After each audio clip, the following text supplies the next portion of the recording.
Halo semuanya, Assalamualaikum warahmatullahi wabarakatuh. Di video kali ini, saya akan membahas tentang teori sastra. Batasan mengenai definisi sastra antara lain: 1. Sastra adalah seni. Sastra adalah ungkapan spontan perasaan yang mendalam. Sastra adalah ekspresi pikiran dalam bahasa. Sedang yang dimaksud dengan pikiran adalah pandangan, ide-ide, perasaan, pemikiran, dan semua kegiatan mental manusia. Sastra adalah inspirasi yang diwujudkan atau dimaterikan dalam sebuah bentuk keindahan. Sastra adalah semua buku yang memuat perasaan manusia yang mendalam dan kekuatan moral dengan sentuhan kesucian kebebasan, pandangan, dan bentuk yang mempesona. Nah, masuk ke definisi teori sastra. Nah, secara umum, yang dimaksudkan dengan teori adalah suatu sistem ilmiah atau pandangan sistematik yang menetapkan pola pengaturan hubungan antara gejala-gejala yang diamati.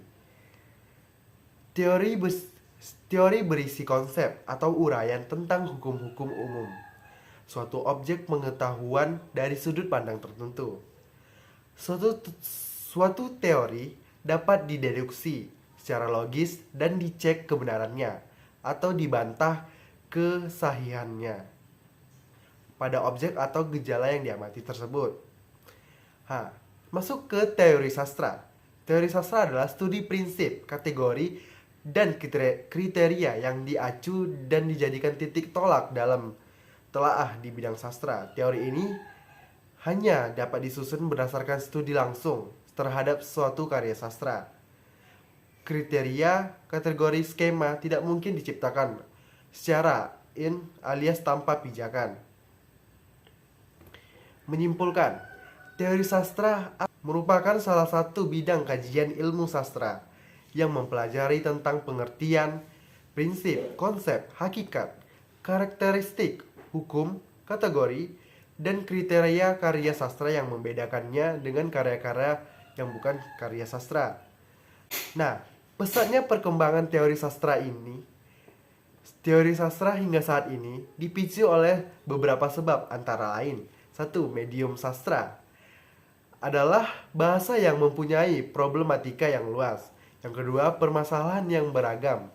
Yang ketiga, teori-teori utama dalam bidang sastra telah berkembang sejak zaman Aristoteles yang telah dimatangkan oleh berbagai disiplin ilmu. Kesulitan dalam memahami gejala sastra memicu para ilmuwan untuk menemukan teori baru. 5. Ragam sastra berkembang secara dinamis sehingga memerlukan cara pemahaman yang berbeda. Teori sastra juga bekerja dalam bidang teori, misalnya penyelidikan hal-hal yang berhubungan dengan pengertian sastra, prinsip, hakikatnya, dan jenisnya, dasar-dasar kriteria, kategori, dan berbagai hal tentang sastra.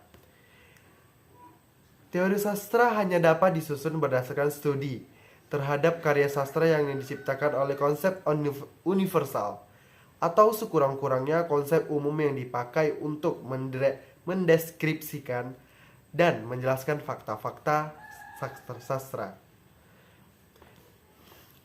Dapat disimpulkan bahwa teori sastra merupakan cabang ilmu sastra yang mempelajari tentang studi prinsip, kategori, kriteria yang hanya dapat disusun berdasarkan hasil studi langsung terhadap karya sastra.